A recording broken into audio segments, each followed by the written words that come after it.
అందరికీ నమస్కారం. మన తెలుకుంట గ్రామంలో బేతి నారాయణ రెడ్డి గారి ఇంటి లోపల అక్క వాళ్ళు కూతుర్లు కుటుంబ సభ్యులు అందరి సమక్షంలో ఈ రోజు కోడన్లు అన్నలు అక్కలు అందరూ విచ్చేశారు. అందరికీ నమస్కారం. చిన్ననాటి జ్ఞాపకాలన్నీ గుర్తుకొచ్చినాయి. ఇక్కడ మేము చిన్నప్పుడు బతుకమ్మ ఆడుకునే వాళ్ళం, బొడ్డమ్మ ఆడేవాళ్ళం. అక్కనైతే ఎప్పుడు బొడ్డమ్మ తయారు చేసి అందరిని ఎంకరేజ్ చేసేది, మంచి బొడ్డమ్మ తయారు చేసేది, పాటలు పాడేది. మేమందరం కూడా ఎంతో ఉత్సాహంతో ఇంట్లో పనులన్నీ చేసుకొని వచ్చి ఇక్కడ బొడ్డమ్మ ఆడుకునే వాళ్ళం, బతుకమ్మ ఆడుకునే వాళ్ళం. అమ్మ వాళ్ళు కూడా చాలా మంచోళ్ళు, చాలా ఎంకరేజ్ చేసేవాళ్ళు.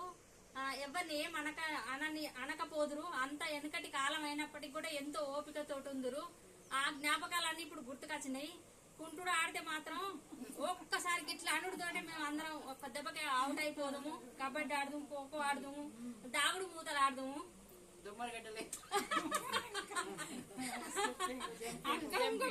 ఇంకొకటి మర్చిపోయాడు అనుకోవాలి, అక్కడి గుర్తు చేసింది.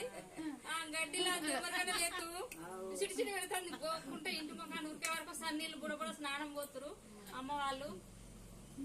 ఇవన్నీ జ్ఞాపకాలు ఇల్లు చూసేసరికి అంత ఆనందం కలుగుతుంది. మాకెంతో చిన్ననాటి అమ్మ కూడా అక్క వాళ్ళందరినీ చూస్తుందని ఆప్యాయంగా ఉరికొచ్చింది.